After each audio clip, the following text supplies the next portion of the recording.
ओम शांति। मुरली की तारीख है 4/10/2023।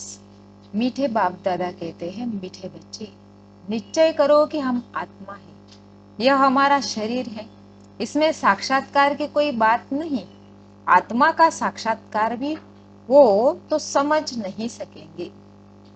प्रश्न, बाप की किस श्रीमत पर चलने से गर्भ जेल की सजाओं से छूट सकते हैं? बाप की किस श्रीमत पर चलने से गर्भ जेल की सजाओं से छूट सकते हैं? उत्तर है, बाप की श्रीमत है बच्चे, नष्टो मोहा बनो। एक बाप दूसरा न कोई, सिर्फ तुम मुझे याद करो और कोई भी पाप कर्म न करो तो गर्भ जेल की सजाओं से छूट जाएंगे। यहाँ तुम जन्म जन्मांतर जेल बर्ड बनते आए, अब बाप आए हैं तो उन सजाओं से बचाने। सतयुग में गर्भ जेल होता नहीं। ओम शांति। रूहानी बाप रूहानी बच्चों को समझाते हैं आत्मा क्या है और उनका बाप परमात्मा कौन है। इसे फिर से समझाते हैं क्योंकि यह तो है पतित दुनिया। पतित हमेशा बेसमझ होते हैं, पावन दुनिया समझदार होती है। भारत पावन दुनिया अर्थात देवी देवताओं का राज्य था, इन लक्ष्मी नारायण का राज्य था।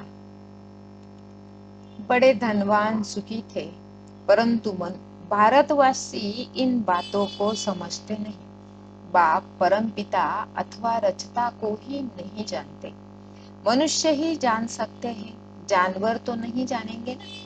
याद भी करते हैं कि हे परम पिता परमात्मा, वह पारलौकिक फादर है। आत्मा याद करती है अपने परमपिता परमात्मा को।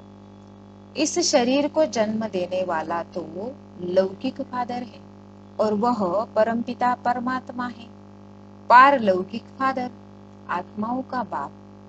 मनुष्य लक्ष्मी नारायण की पूजा करते हैं, समझते भी है कि यह सतयुग में थे और श्री राम सीता त्रेता में थे।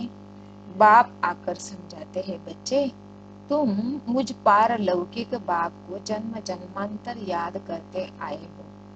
गॉड फादर तो जरूर निराकार हुआ ना, हमारी आत्मा भी निराकार है ना, यहाँ आकर साकार बनी है। यह थोड़ी सी बात भी कोई की बुद्धि में नहीं आती। वह तुम्हारा बेहद का बाप रचयिता है। पुकारते हैं, तुम माता पिता, आपके हम बनते हैं तो हम स्वर्ग के मालिक बनते हैं, फिर आपको भूलने से नरक के मालिक बन जाते हैं। अभी वह बाप इन द्वारा बैठ समझाते हैं, मैं रचयिता हूँ, यह मेरी रचना है, जिसका राज तुमको समझाता हूँ। यह भी समझ जाते हैं। आत्मा को किसी ने भी देखा नहीं है, फिर क्यों कहते हैं अहम आत्मा? यह तो समझते हैं ना, अहम आत्मा एक शरीर छोड़ दूसरा लेती हूँ। महान आत्मा पुण्य आत्मा कहते हैं ना, निश्चय करते हैं हम आत्मा है, यह हमारा शरीर है। शरीर विनाशी है, आत्मा अविनाशी है, उस परमपिता परमात्मा की संतान है। कितनी सहज बात है, परंतु अच्छे अच्छे बुद्धिवान समझ नहीं सकते। माया ने बुद्धि को ताला लगा दिया है। तुमको अपनी आत्मा का ही साक्षात्कार नहीं होता है। आत्मा ही अनेक जन्म लेती है ना, हर जन्म में बाप बदलता जाता है। तुम अपने को आत्मा निश्चय क्यों नहीं करते हो? कहते हैं आत्मा का साक्षात्कार हो। अरे इतने जन्म कोई को बोला था क्या कि आत्मा का साक्षात्कार हो? कोई कोई को आत्मा का साक्षात्कार होता भी है, परंतु समझ नहीं सकते। बाप को तुम जानते नहीं, बेहद के बाप बिगर आत्माओं को परमात्मा का साक्षात्कार भी कोई करा नहीं सकता। कहते हैं हे भगवान, तो बाप हुआ ना, तुमको दो बाप है। एक तो है विनाशी, शरीर को जन्म देने वाला विनाशी बाप, दूसरा है अविनाशी आत्माओं का अविनाशी बाप। गाते हो तुम माता पिता, उनको याद करते हो तो जरूर वह आया होगा ना। जगत अम्बा और जगत पिता बैठे हैं, राजयोग सीख रहे हैं। वैकुंठ में लक्ष्मी नारायण का राज्य था, वह भी भारत में ही थे ना। मनुष्य समझते हैं ऊपर कहाँ स्वर्ग होगा। अरे लक्ष्मी नारायण का यहाँ यादगार है, जरूर यहाँ ही राज्य किया होगा। यह देलवाड़ा मंदिर तुम्हारा अभी का यादगार बना हुआ है। तुम राजयोगी हो, अधर कुमार कुमार कुमारिया सब यहाँ बैठे हैं। यादगार फिर भक्ति में बनता है। देलवाड़ा नाम का भी कोई अर्थ होगा ना। दिल लेने वाला कौन है? यह आदिदेव और आदि देवी भी राजयोग सीख रहे हैं। यह भी याद करेंगे उस निराकार परमपिता परमात्मा को। वह है ऊंचे ते ऊंच ज्ञान सागर।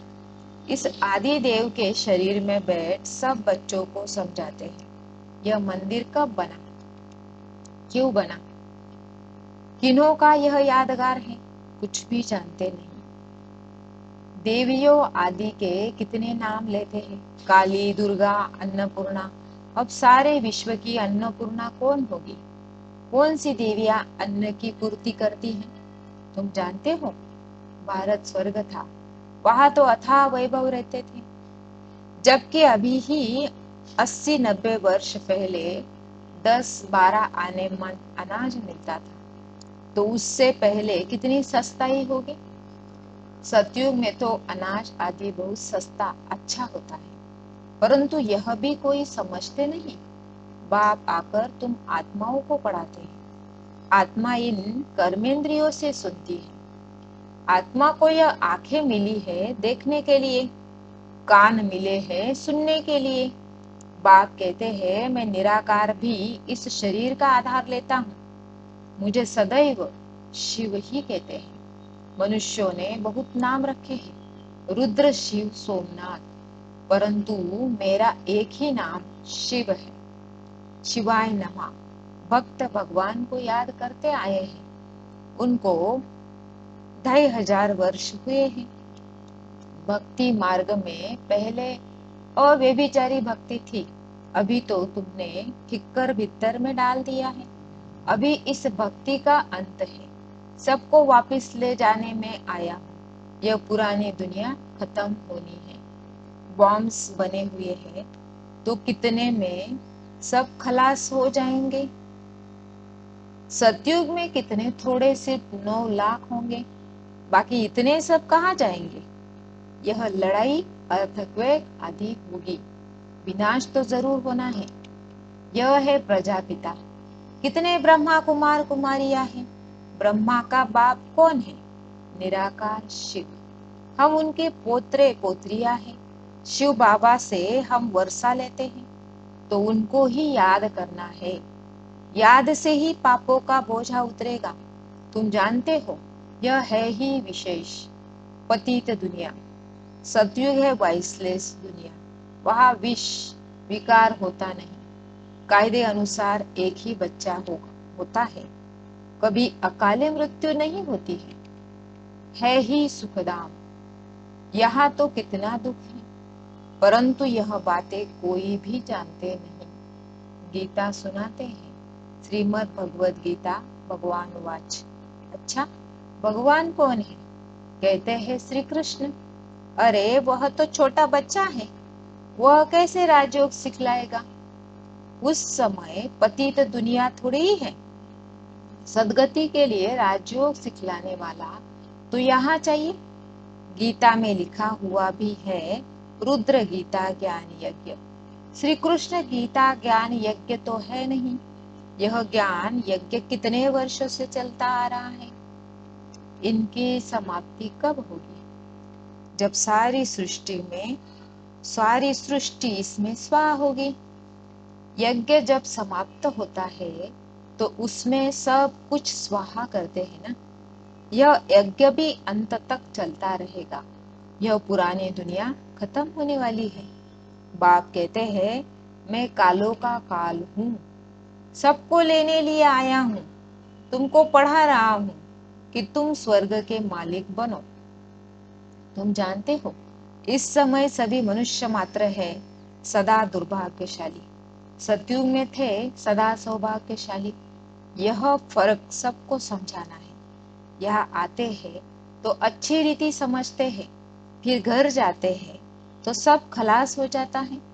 जैसे गर्भ जेल में अंजाम वायदा करते हैं, हम पाप नहीं करेंगे, बाहर निकलते हैं तो फिर पाप करने लग पड़ते हैं, जेल बर्ड होते हैं ना। तो इस समय जो भी मनुष्य मात्र है वो जेल बर्ड है, बनने से छुड़ाते हैं। सतयुग में गर्भ जेल नहीं कहेंगे, तुमको इन सजाओं से बचाने आया हूं। अब मुझे याद करो, कोई भी पाप नहीं करो, नष्टो मोहा बनो। गाते हैं मेरा तो एक दूसरा न कोई। यह कोई श्री कृष्ण की बात नहीं है। श्री कृष्ण तो 84 जन्म ले अब आकर ब्रह्मा बना है, फिर वही श्री कृष्ण बनना है, इसलिए इस शरीर में ही प्रवेश किया है। यह बना बनाया ड्रामा है। अभी भगवान यह सूर्यवंशी चंद्रवंशी राजधानी स्थापन कर रहे हैं, तुम्हारी भविष्य के लिए प्रारब्ध बनाते हैं। अभी तुम पुरुषार्थ कर अनेक जन्मों की प्रारब्ध बना रहे हो बेहद के बाप द्वारा। जो बाप स्वर्ग का रचयिता है, यह बातें समझने की है। ड्रामा में हर एक एक्टर का अपना अपना पार्ट है, इसमें हम क्यों रोए पीटे। हम जीते जी उस एक बाप को याद करते हैं। इस शरीर की भी हमको परवाह नहीं है। यह पुराना शरीर छूटे और हम बाबा के पास जाए। इस समय तुम भारत की कितनी सेवा करते हो, तुम्हारे ही नाम गाए हुए हैं, अन्नपूर्णा, दुर्गा, काली आदि आदि। बाकी काली कोई ऐसी भयानक शक्ल वाली व गणेश सुंड वाला थोड़ी ही होता है, मनुष्य तो मनुष्य ही होते हैं। अब बाप समझाते हैं, मैं तुम बच्चों को इन लक्ष्मी नारायण जैसा बना रहा हूँ। तुम निश्चय करो, हम बाबा से वर्षा ले रहे हैं, फिर भविष्य में जाकर प्रिंस प्रिंसेस बनेंगे। बाप जो स्वर्ग का रचयिता है, उनको कोई भी नहीं जानते। जगदम्बा को भी भूल गए हैं, जिसका मंदिर बना हुआ है। अभी वह चैतन्य में बैठे हैं। कलयुग के बाद फिर सतयुग होना है। विनाश के लिए मनुष्य पूछते हैं, अरे पहले तुम पढ़कर होशियार तो हो जाओ। महाभारत लड़ाई तो बरोबर हुई थी, जिसके बाद ही स्वर्ग के द्वार खुले थे। तो अब इन माताओं द्वारा स्वर्ग के द्वार खुल रहे हैं। वंदे मातरम गाते हैं ना, पावन की ही वंदना की जाती है। माताएं दो प्रकार की है, एक है जिस्मानी सोशल वर्कर, दूसरी है रूहानी सोशल वर्कर। तुम्हारी है यह रूहानी यात्रा। तुम जानते हो, हम यह शरीर छोड़ वापस जाने वाले हैं। भगवान वाच मन मना भव, मुझ अपने बाप को याद करो। श्री कृष्ण बच्चा तो ऐसे नहीं कहेगा ना, उनको तो अपना बाप है। मन मना भव का अर्थ कोई भी नहीं जानते। यह बाप कहते हैं, मुझे याद करो तो विकर्म विनाश होंगे और उड़ने के पंख मिल जाएंगे। अभी तुम पत्थर बुद्धि से पारस बुद्धि बनते हो। रचता बाप तो सबका एक ही है। आदि देव और आदि देवी के मंदिर भी है। तुम उनके बच्चे यहाँ राजयोग सीख रहे हो। यहाँ ही तुमने तपस्या की थी। तुम्हारा यादगार सामने खड़ा है। लक्ष्मी नारायण आदि को राजाई कैसे मिली, उनका यह मंदिर है। तुम हो ऋषि, राजाई प्राप्त करने व भारत का फिर से राज्य भाग्य पाने लिए तुम पुरुषार्थ कर रहे हो।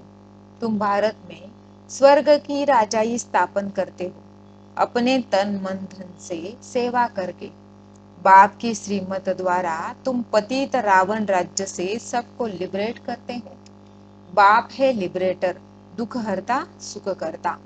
तुम्हारे दुख हरने के लिए पुरानी दुनिया का विनाश कराते हैं, तुमको दुश्मन पर विजय पहनाते हैं, तो तुम माया जीत जगत जीत बनेंगे। तुम कल्प कल्प राज्य लेते हो और फिर गवाते हो। यह है रुद्र शिव का ज्ञान यज्ञ, जिससे यह विनाश ज्वाला निकलती है। वह सब विनाश हो जाएंगे और तुम सदा सुखी बन जाएंगे। दुख शुरू होता है द्वापर से। बाप कहते हैं, मैं आकर नरकवासियों को स्वर्गवासी बनाता हूँ। कलयुग है वैश्यालय, सतयुग है शिवालय। तुम बेहद के बाप से स्वर्ग के मालिक बनते हो, तो यह खुशी का पारा चढ़ना चाहिए ना। अच्छा, मीठे मीठे सिखिलरे बच्चों प्रति माता पिता बाप दादा का याद प्यार और गुड मॉर्निंग। रूहानी बाप की रूहानी बच्चों को नमस्ते। हम रूहानी बच्चों की रूहानी माता पिता बाप दादा को याद प्यार गुड मॉर्निंग नमस्ते। शुक्रिया बाबा, शुक्रिया। धारणा के लिए मुख्य सार पहला पॉइंट है, जीते जी बाप को याद कर वर्षे का अधिकार लेना है। किसी भी बात की परवाह नहीं करनी है। दूसरा पॉइंट, श्रीमत पर अपने तन मन धन से भारत को स्वर्ग बनाने की सेवा करनी है और सबको रावण से लिबरेट होने की युक्ति बतानी है। बाप दादा से वरदान लेंगे। योग ज्वाला द्वारा विश्व के किचड़े को भस्म करने वाले विश्व परिवर्तक भव। योग ज्वाला द्वारा विश्व के किचड़े को भस्म करने वाले विश्व परिवर्तक भव। विस्तार, योग ज्वाला अर्थात संकल्प, श्रेष्ठ संकल्प की शक्ति व लगन की अग्नि द्वारा ही पवित्रता रूपी किचड़े, अपवित्रता रूपी किचड़े को भस्म कर सकते हो। जैसे देवियों के यादगार में दिखाते हैं कि ज्वाला से आसुरी शक्तियों को खत्म कर दिया। यह यादगार अभी का है।